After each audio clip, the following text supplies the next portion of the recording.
Bien, 1 de la tarde ya y estamos listos para comenzar con nuestra siguiente actividad en Lluvia de Libros 2020. Esto que les voy a presentar a continuación es Conversatorio Desherederos de la Dictadura Post-Memoria en la Narrativa. Es una actividad en la que participan Bernardita García, Mauricio Embry, Cristian Guerra y Sofía Miranda. Son los hijos de los sobrevivientes de la dictadura que heredan una historia catastrófica de forma indirecta, ya que ellos son quienes vivieron represión, ni trauma, pero que se le, o no la vivieron, pero que se les legaron afecciones e imágenes inquietantes. La escritura explicará entonces la memoria como una práctica y un acto. Y en esta actividad participan los siguientes expositores: Bernardita García, que es periodista, máster en escritura creativa por la Universidad de California. Sus crónicas han aparecido en medios como The Clinic y El Mostrador, y en diciembre de 2020 va a publicar la novela La gente como uno, en Libros del Amanecer. Mauricio Embry es abogado, es máster en escritura creativa por la Universidad Pompeu Fabra de Barcelona, colabora con Reseñas en Cine y Literatura, y en octubre del 2020 va a publicar la novela La ideología de los perros en Libros del Amanecer. Sofía Miranda es editora, es traductora, colaborado en editoriales como Filacteria y Libros del Amanecer, entre otras, y Cristian Guerra es periodista y máster en edición por la Universidad Autónoma de Barcelona como editor. Además, ha colaborado en sellos como Lolita y Ardosein Ediciones, entre otros, y actualmente es el director editorial en Libros del Amanecer. Los dejo entonces con esta actividad de Libros del Amanecer, el conversatorio Desherederos de la Dictadura, Postmemoria la Narrativa, en esta Lluvia de Libros 2020.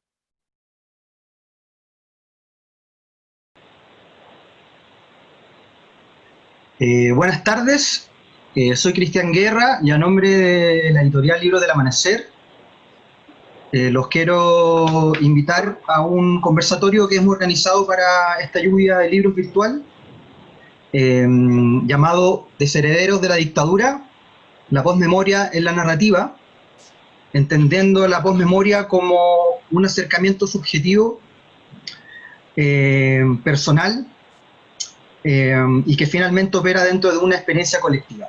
Vamos a estar analizando y conversando sobre este tema. Antes de partir, quiero agradecer a Editores de Chile por la convocatoria, a las editoriales y hacer posible este encuentro en un contexto complicado, difícil, en donde las editoriales se han tenido que arreglar para poder llegar a sus lectores. Y este encuentro virtual nos acerca a ello de una manera remota, pero que finalmente lo hace cercano igual. Entonces quiero agradecer a Editores de Chile por hacer posible esta instancia digital. Quiero agradecer también a todos los que están conectados, escuchando y mirando este conversatorio.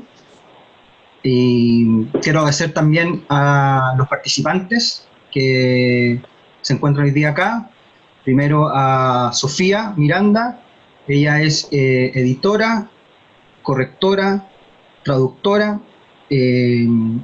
colaboradora en la editorial y nos va a estar ayudando con la moderación de este conversatorio. Y tengo también como panelistas a dos escritores de la editorial que publicarán sus libros próximamente por Libros del Amanecer, y que este conversatorio está en torno a estas novelas. Primero quiero presentar a Bernardita García. Ella es periodista, escritora, máster en escritura creativa de la Universidad de California. Bueno, llegó hace poco a Chile. Y nosotros publicaremos su novela La gente como uno en un par de meses más. Así que muchas gracias, Bernardita, por estar acá. Y a Mauricio Embry, también nuevo autor de la editorial. Mauricio es abogado, escritor, estudió también escritura creativa, creación literaria en la Universidad Pompeu Fabra de Barcelona. También llegó hace poco y próximamente le publicaremos su novela La ideología de los perros. Estamos muy contentos porque viene a consolidar un catálogo de narrativa, estas dos novelas, así que nada, quiero dejar ahora con ustedes a Sofía, que va a abrir fuego a la conversación. Está bien, gracias Cristian. Vamos a abrir fuego, como dices, sobre todo considerando la temática de ambas novelas. Es súper interesante el catálogo de narrativa que está abriendo Libros del Amanecer, considerando la contingencia a la que estamos sometidos en Chile. Sin adelantar, sin hacer spoiler de la temática o la historia de ambas novelas, quiero partir con algo que es súper importante dentro de ambas, que es un hito, tanto para las novelas como para nosotros como chilenos, que fue la detención de Pinochet en Londres. Ambas novelas encuentran algo importante, sus protagonistas lo encuentran en ese momento. Entonces, para que podamos comenzar esta conversación, me gustaría partir conversando respecto a lo que implica la pérdida de inocencia de los protagonistas de sus novelas en relación a la detención de Pinochet en Londres. Bernardita, te dejo la palabra a ti para que comiences. Sí, es bien interesante, bueno, nosotros ya lo hemos conversado bastante, pero es bien interesante cómo casualmente aparece como hito en los dos textos. En el caso de La gente como uno, creo que, bueno, esta es una novela autobiográfica, entonces la protagonista para el año en que se da la detención de Pinochet ya tiene 10 años, 10, 11 años. Lo que tiene que ver de todas maneras, con una edad en que ya se empieza a tener un poco más de conciencia de lo que está pasando al lado, empieza como la prepubertad, empieza un cuestionamiento de las figuras más autoritarias que uno tiene en la vida. Entonces, en ese sentido, este hito aparece como algo relevante, aparece como algo que le genera inquietud.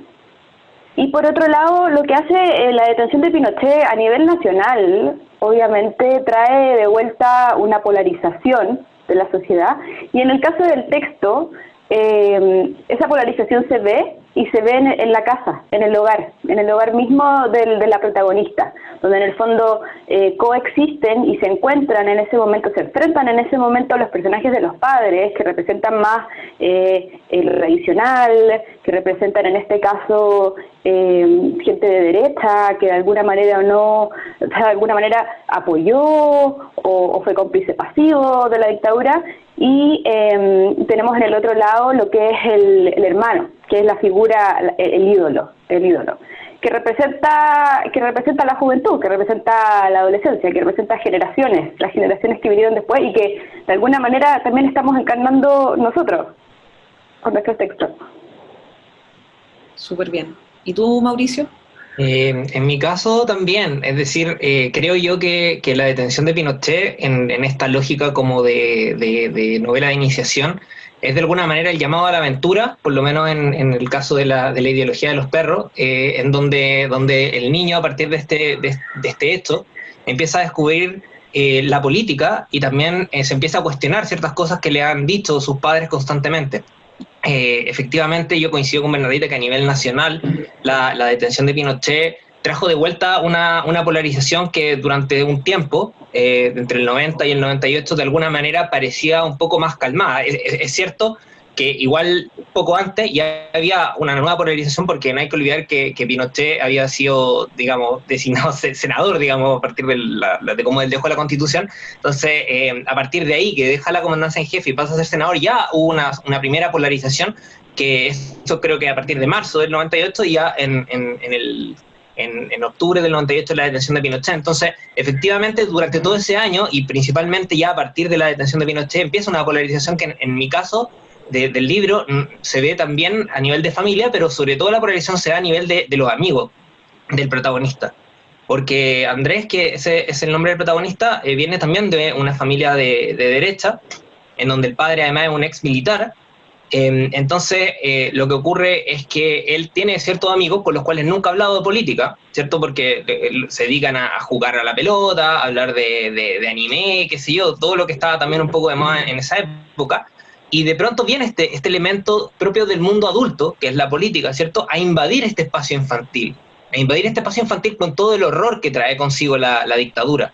Y eso hace que este grupo de amigos de alguna manera se quiebre también un poco. Es decir, y él a la vez el protagonista empieza un cuestionamiento interno, es decir, a nivel emocional, en donde siente que elija lo que elija, de alguna manera va a traicionar a alguien, ¿cierto? Porque si de alguna manera elige, por así decirlo, lo que le han dicho sus padres, que es pensamiento más de derecha, está traicionando a sus amigos, y al revés, si elige como sus amigos, de alguna manera está traicionando también a sus padres, que son parte de quién son, de quién es él, digamos. Entonces, Claro. eso era algo que a mí me interesaba, por lo menos en la ideología de los perros, ver también como la infancia con el horror de la dictadura, es decir, como estas dos cosas que uno puede ver como tan distantes, ¿cierto? La infancia del horror, teóricamente, a veces va relacionado, pero teóricamente uno lo puede ver como distinto, y por eso era interesante trabajar, para mí, por lo menos trabajar el tema tanto de los referentes pop eventualmente de esa época, como, no sé, Dragon Ball, los superhéroes, en este contexto del horror de las torturas y las muertes de la dictadura. Claro, cuando hablamos de la pérdida de inocencia, precisamente hablamos de ese quiebre entre infancia, con todo este mundo tranquilo, calmo, con verdades ya que ni siquiera se cuestionan, y entramos en este proceso nuevo de descubrir, como bien dijiste, la política, que es parte del mundo adulto finalmente. Ahora, para hacernos un poco cargo del conversatorio en sí, de la temática que queremos plantear, vamos a meternos un poco dentro de esto que es la posmemoria, que como bien dijo Cristian, es la percepción subjetiva o la memoria subjetiva, la interpretación subjetiva de lo que le pasa al colectivo. Y en este punto, en el contexto chileno hay mucho eufemismo para hablar de la historia reciente. Está este lavado de imagen que tenemos en los 90 de lo que fue la dictadura, que se le ha denominado golpe de Estado, tiene varios nombres, pero hace muy poco tiempo se empezó a hablar como tal de dictadura. Entonces en esto nosotros tenemos el ideario de que la historia tiene esta vara oficial, esta versión oficial, y cuando empezamos a resquebrajarla, que es precisamente con el hito en las novelas, con el hito de la detención de Pinochet, se resquebraja esta verdad oficial y entra la duda, entra el querer saber más por parte de ambos protagonistas. Entonces, en esa búsqueda de querer saber, de querer crecer, en cierta forma, me interesaría conocer el rol que tiene la escritura de ustedes, de ambos, en este contexto, cómo la escritura entra en este quiebre y cómo lo llevan sus protagonistas. Y ahora le dejo la palabra primero a Mauricio para que desarrollemos esta idea. Sí, mira, efectivamente yo creo que, como mencionaba anteriormente, los 90 fueron una época, por así decirlo, donde todo estaba como tranquilo, entre comillas tranquilo, porque había mucha podredumbre debajo, ¿no? Pero a simple vista se veía un país en donde, claro, había un crecimiento económico mayor, digamos, que lo que había sido en el pasado, había una cierta estabilidad política, ¿ya? Pero donde habían ocultamientos de información y secretos por ambas partes, es decir, tanto por la derecha y por la izquierda por distintas razones, que es algo que está también en la novela, o sea, o en el libro de Bernardita. Y creo yo que eso es súper interesante, porque realmente las mismas personas que participaron de una u otra manera en dictadura, o que fueron torturadas, o que fueron exiliadas, eran las personas que también estaban participando en política activamente. Y eso era súper importante porque, claro, había como una suerte de trato, por así decirlo, entre ambas partes, en donde no hablar de los temas complicados y de alguna manera seguir adelante con el país como si esta cosa casi no hubiera pasado, o como claro, igual es cierto, hubo situaciones, es decir, se hicieron comisiones de investigación y todo, pero realmente el procesamiento y juzgamiento ocurrió bastantes años después. Yo diría que en eso la detención de Pinochet y el hecho de tratarlo de alguna manera como lo que fue un dictador parte a partir de la detención de Pinochet. Si la detención de Pinochet en Londres, Pinochet habría seguido siendo acá senador y realmente nunca lo hubieran ni siquiera juzgado ni nada en ningún lado. Es cierto que al final no pasó nada y terminó muriéndose antes, pero por lo menos igual acá en Chile se abrió una causa posteriormente. Entonces creo que en ese sentido hay un hito que es claro a nivel nacional y que se ve también en los libros que estamos hablando, en el sentido de que los personajes también, es decir, tanto los personajes que sean de izquierda o de derecha en ambos libros, callan ciertas cosas, ya sea porque hubo una situación de tortura o de pasado político, digamos, revolucionario o lo que sea, o porque participaron directamente como cómplices, como activos o pasivos de las torturas o muertes, y de esa manera ambas partes tienen que callar. Entonces viene este hecho a desestabilizar esta falsa calma, ¿ya? Yo creo que en ese sentido se puede decir que se va enlazando lo colectivo con lo individual, que es básicamente lo que pasa en estos dos libros. Sí, y yo me quiero agarrar de lo que estaba hablando Mauricio ahora al final. Creo que es bien interesante cómo los personajes principales en los dos textos, La ideología de los perros y también en La gente como uno, que son estos niños, son al final los que lideran la batalla en esto de enfrentar y quebrar este silencio. En un principio de una manera quizás más pasiva, más preguntan, los personajes preguntan mucho, mamá, ¿qué fue lo que pasó? Papá, ¿tú sabías? La mayoría de las veces con preguntas bien como bajo como soterradas, así como un poco para no despertar los ánimos, porque también uno tenía la sospecha de que era un tema que, bueno, no se hablaba, entonces de partida si no se hablaba era por algo. Y los dos libros creo que de muy buena manera lo que hacen es retratar esa batalla de estos niños que primero preguntan y ya después enfrentan, confrontan, cuestionan activamente a los papás.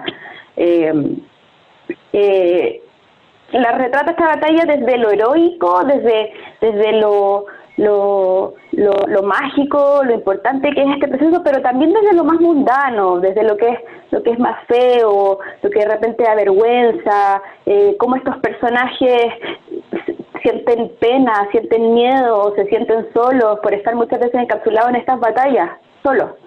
Y algo más que quería agregar, Sofi, porque tú sobre todo abriste la pregunta con el concepto de los eufemismos, ¿no? Cómo históricamente en Chile, desde distintos grupos, pero sobre todo desde lo que es la clase alta, política más tradicional, este afán por definir el pasado con estos términos bonitos, ¿no? Entonces me decía, y así el pronunciamiento militar, el régimen militar, nunca la dictadura, intervención, el pronunciamiento militar.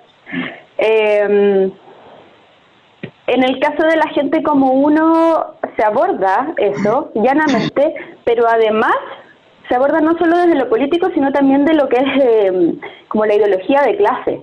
Se hace un vínculo entre lo político, entre esa identidad política y la identidad de clase, del fondo esto aspiracional, de quiénes somos, clase media alta, no somos clase media.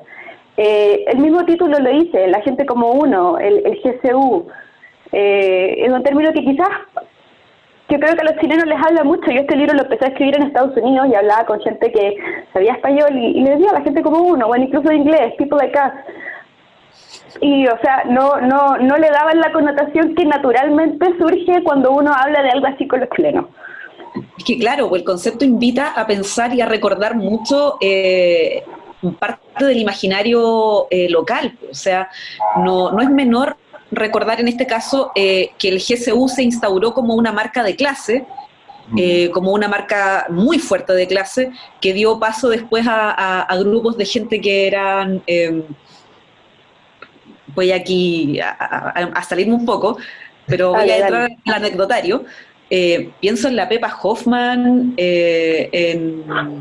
no me acuerdo cuál es la otra rubia, que en el fondo integraron un grupo de Facebook que era como gente blanca, orgullosas de ser blancas. Entonces es parte de esta historia. Es muy evocador y es muy provocador también por lo mismo. Me quiero agarrar de esto para que avancemos al siguiente tópico, porque así como nos hicimos nos hicimos cargo del concepto de posmemoria que tenemos en el título de nuestro conversatorio, hablamos también de los desherederos de la dictadura. ¿Y qué significa ser un desheredero de la dictadura? Precisamente lo que pasa con las novelas de ustedes, que son comandadas por protagonistas que son herederos de la dictadura porque no tienen las consecuencias negativas de haber vivido en dictadura, ni el trauma de las personas que crecieron al alero de eso. Estos protagonistas crecen en los 90, donde en Chile estamos en una supuesta bonanza cultural, económica, de todo tipo, pese a ello, pese a que están en esta bonanza y además de que están en marcos de familias que son de clase media alta, o sea, están bien, no deberían tener cuestionamientos, pero aún así en ambas novelas ocurren cuestionamientos. En la novela de Bernardita es súper fuerte una escena en que la protagonista la atienden en psicoterapia. ¿Y por qué está en psicoterapia finalmente? ¿Cuál es la tensión? ¿Qué es lo que le está pasando? O sea, precisamente por este tipo de imágenes en la novela de la ideología de los perros, el protagonista también sufre estas tensiones. Si bien no va al psicólogo a atenderse por ello, tiene tensiones internas súper fuertes y padece mucho esto. Entonces, mi tema con ser desherederos, porque estamos fuera de poder quejarnos, fuera de poder decir, yo estoy pasándolo mal por todo lo que pasó en dictadura, pese a ello, está ese descontento, está esa inquietud, está esa permanente sensación de intranquilidad, de desasosiego súper fuerte. Entonces, ¿por qué esta generación, que sería como los nietos de la dictadura finalmente, o la tercera generación posterior a la dictadura, triza esa calma y quiere quebrar igual con este ideario de felicidad, como con este ideario de comodidad, de estar bien? Te dejo la palabra a ti, Bernardita. Yo creo que hay dos cosas que son relevantes para el caso de los dos textos. Las dos son novelas de iniciación. En ese sentido, las dos, en ambas, los protagonistas viven un despertar. Primero son niños, después ya empiezan a entrar a la preadolescencia, adolescencia, que es también una etapa que es muy propia de eso, del cuestionar, del cuestionar para destruir estructuras y luego reconstruir esas estructuras que conforman nuestras identidades mediante valores propios, valores que conformamos nosotros mismos a través de las decisiones que tomamos, a través de las ideas en las que decidimos creer.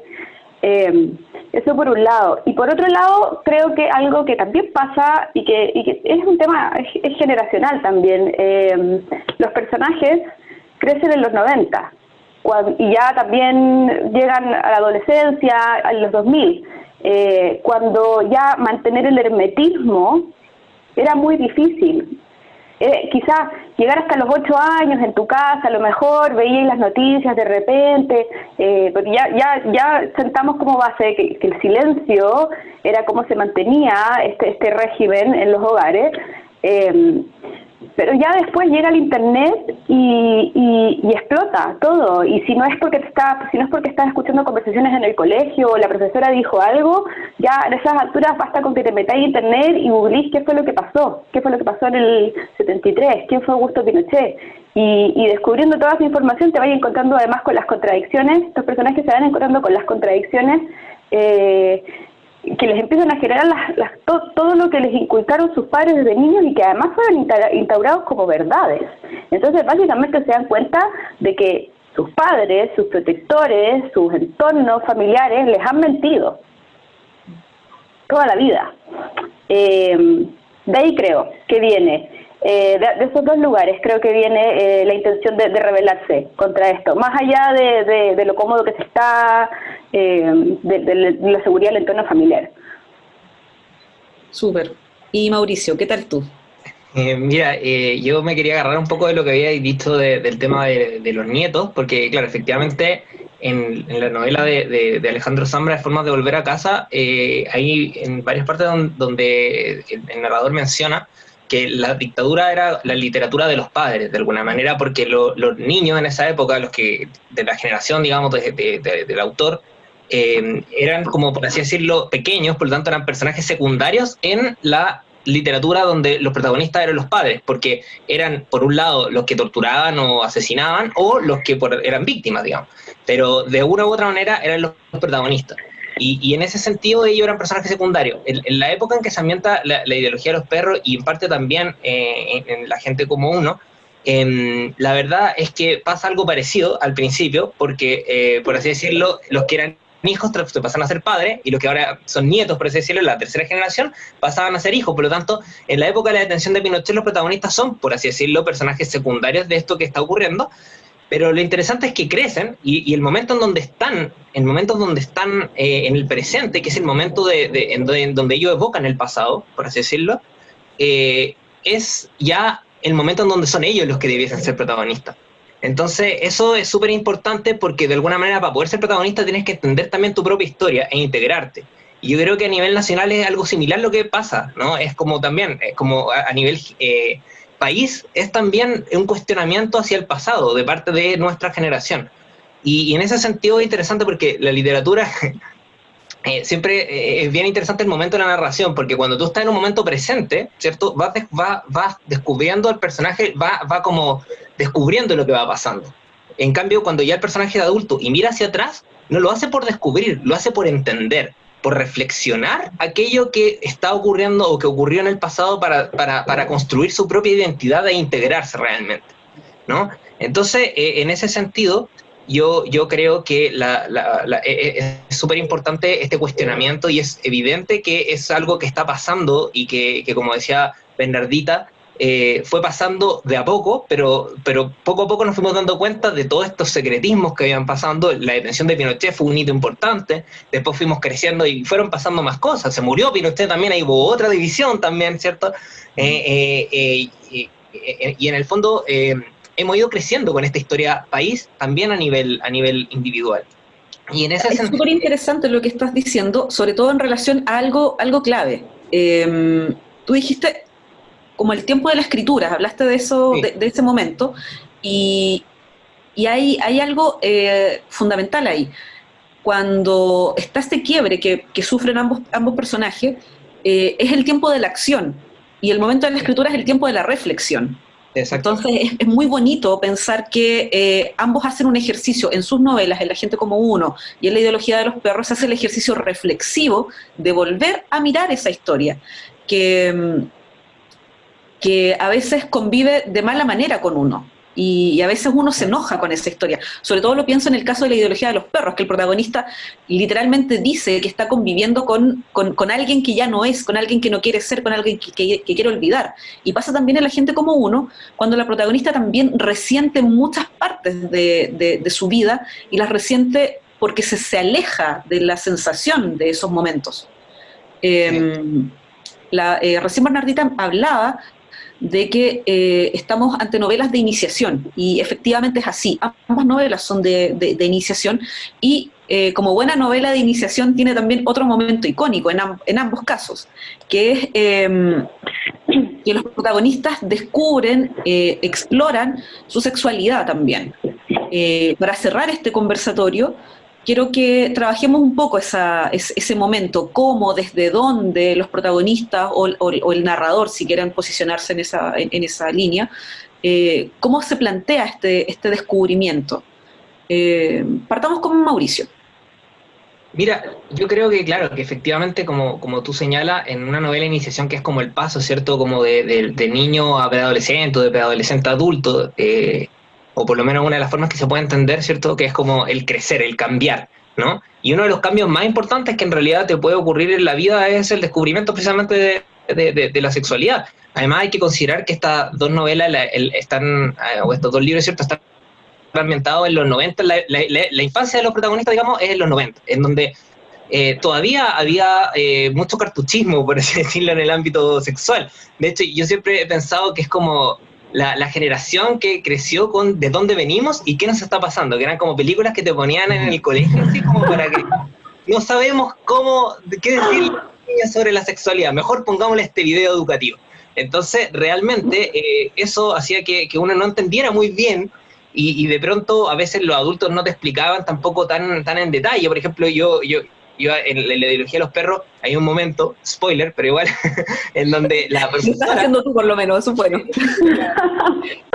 Donde la profesora les explica que en algún momento a los niños, cierto hombre, les va a salir como un pipí Entonces, eso es una explicación realmente muy lamentable, porque los protagonistas creen poco menos que se van a mear, digamos, entonces, y con toda la vergüenza que significa eso. Entonces, creo que es súper interesante el hecho de que los adultos en los 90 tampoco sabían muy bien cómo abordarlo, porque había también un proceso de cambio en donde, por una parte, había una mayor apertura, es decir, a mí no me explicaron que venía la cigüeña. Me explicaron con la generación de la semilla, ¿no? La semillita en la barriga de la mamá. Ese es como el clásico. Entonces, nosotros, la generación de la semilla, que crecimos con de dónde venimos y que nos está pasando, en realidad los papás tampoco sabían muy bien cómo abordarlo, querían abordarlo, pero todavía eran demasiado cartuchos para poder hacerlo. Entonces, había como toda esta cosa, y realmente, ¿cuál es el momento y la forma en que se aborda la sexualidad? Con tus pares, en un mundo en donde los padres ya no entran, y por eso viene el momento de crecer. Y tus pares son los amigos, básicamente. Entonces, qué sé yo, incluso ver pornografía, la película porno, o lo que sea, o el experimentar. Entonces, eso creo que es súper importante. Finalmente, es el paso en donde tú ya no sigues con tus padres y empiezas a estar y a ser mucho más importante los amigos y las niñas o los niños que te gustan en ese momento. Y creo que en los dos libros también está eso, ¿no? El sexo y / el amor, ¿no? El descubrimiento también del amor, la primera vez que te enamoras, que es algo que nunca se olvida realmente, porque es la primera vez que sientes esta cosa que es como casi fisiológica, donde tienes, no sé, casi ganas de vomitar a veces, como no sé, te pasan un montón de cosas que no entiendes muy bien. Y que realmente son que te determinan en realidad. Entonces creo que claro, que los dos libros está presente y es así como se aborda, desde el misterio y desde también la compañía de tus pares. Y los padres, chao, en el fondo. Y eso es parte, es obvio, es parte de crecer. Por mucho que te lo intenten explicar, es algo que uno tiene que descubrir solo. Exacto. Sí, completamente de acuerdo. En La gente como uno, el tema de la sexualidad se aborda muy desde la experiencia individual, pero también desde como un concepto que tiene que ver con la identidad de clase también. Un concepto que habla de lo moral, de lo religioso, y en este caso se establece un vínculo entre ese religioso y lo que significa pertenecer a un determinado estrato, grupo socioeconómico. La gente como uno cree en Dios, la gente como uno llega virgen al matrimonio, la gente como uno no tiene hijos fuera del matrimonio. De hecho, hay varios momentos dentro del texto en que la protagonista cuenta, así como, no sé, me acuerdo de mi prima que quedó embarazada cuando era chica y fue el escándalo más importante de la familia, o algo que no se mezclan son jumper y guagua, por ejemplo. Sí. Entonces, en ese sentido, creo que la protagonista explora su descubrimiento sexual, su identidad sexual, pero también lo hace desde el cuestionamiento de esos valores de clase, que es la temática que cruza todo el texto. También, lo mismo que decía Mauricio, obviamente son los 90, principios de los 2000, sobre todo nuestra generación. Yo creo que lo que aprendimos de sexo al principio lo aprendimos por internet, o en mi casa, no sé cómo, pero en algún momento yo descubrí que existía el canal Playboy. Entonces se replica un poco esta misma lógica que estábamos hablando anteriormente, que responde a cómo se trata el legado de la dictadura entre los primeros 10, 20 años post dictadura, que es el silencio, ¿no? El no abordar. En el caso de La gente como uno hay una escena ya un poco más hacia el final en que la mamá de la protagonista la lleva al protagonista al ginecólogo, de la nada, sin ninguna conversación previa, y ahí en esa escena se dan dos cosas. Por un lado, el ginecólogo, tiene una conversación con ella, le pide a la mamá que salga, etcétera. Después tiene una conversación con ella y le dice, después de hacerle 5 preguntas respecto a su vida sexual, si se está acostando con el pololo, etcétera, hace que la mamá pase nuevamente y les dice, el hombre, además les dice a este par de mujeres, yo le voy a dar anticonceptivos a esta niña porque vamos a tratar los quistes. Y en ese momento la protagonista dice que quiste, o sea, a mí no me han hecho ni radiografía, ni exámenes, acaba de pasar conversando con este caballero 5 minutos. ¿De qué quiste estamos hablando? No, y él explica, bueno, porque los quistes es algo muy común en las niñas de la edad, así que listo, pan, vino, y para la casa, y en eso queda la protagonista con la mamá. No hay un cuestionamiento de la figura masculina en ese sentido, no hay un cuestionamiento de realmente saber, que hoy hay mucho más conocimiento también de lo que significa la sexualidad femenina en ese sentido, pero de saber realmente de qué chiste estamos hablando. Y por otro lado, la mamá calla y acata. Chile, país de Eutipo se llamaría esta historia. Exacto. Finalmente. Sí. Sí. En la sexualidad, la política, se eufemiza mucho. Y bueno, nada, yo les agradezco mucho la disposición de ambos a compartir sus propias lecturas de sus propios textos. Es súper interesante verlo. Dejo a Cristian para que nos dé su cierre y se remuerto finalmente. Bueno, muy interesante la conversación. Quiero agradecer a los autores. De verdad, son pocas las oportunidades que uno tiene de escuchar de primera mano a los autores hablar de cosas tan íntimas y que tengan que ver también con la escritura. Para mí también siempre está esa contradicción de los escritores. Yo no soy escritor, pero soy editor, pero siempre me he pensado y siempre me he imaginado eso de cuánto cuento, cuánto me guardo en lo que escribo. Claro, son novelas autobiográficas, hay ficción, pero también el ejercicio de escribir es al mismo tiempo una metáfora de desnudarse. Entonces, el hecho de que ustedes estén interpretando los textos y hacerse cargo de lo que están exponiendo en cada uno en sus propuestas literarias, me parece un arrojo tremendo y súper valorable. Así que les quiero agradecer que hayan aceptado esta invitación. Estamos muy expectantes de la salida de los libros. Los libros van a salir en un par de meses más. Primero va a aparecer La ideología de los perros, de Mauricio, en octubre, y cerraremos el año con la novela de Bernardita, La gente como uno. Quiero agradecer también a Sofía por moderar este conversatorio, por hacerse parte, por proponer las temáticas y nada, para los que les interese las novelas, ya están en preventa.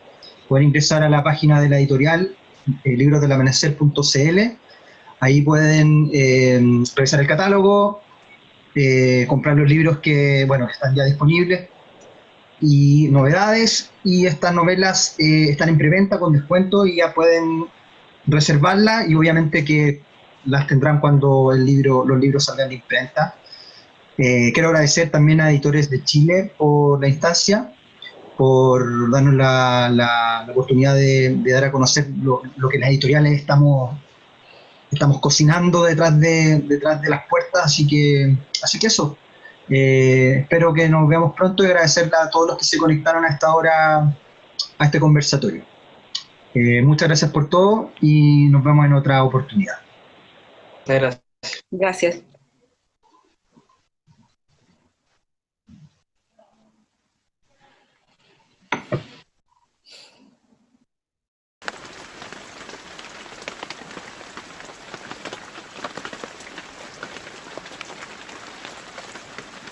Bien, ahí estaba el conversatorio que tenía como título Desherederos de la dictadura, postmemoria a la narrativa, en el que participaron Bernardita García, Mauricio Embry, Cristian Guerra y Sofía Miranda. Y ahora hacemos un alto que es breve, hasta las 3 de la tarde, porque tenemos espacio para el almuerzo y nos reencontramos en un ratito más a contar de las 3 de la tarde. Lo que vamos a revisar partiendo el bloque de la tarde es una lectura y diálogo sobre niños de Liberal y Ediciones, así que los dejamos invitados para que se queden con nosotros y para que después del almuerzo retomen a través del YouTube de Editores de Chile, donde pueden obviamente suscribirse a través de la campana, como siempre les he dicho durante todos estos días. Revisen la programación y el catálogo en lluviadelibros.cl y, como les decía, en un ratito nos reencontramos con más en Lluvia de Libros 2020.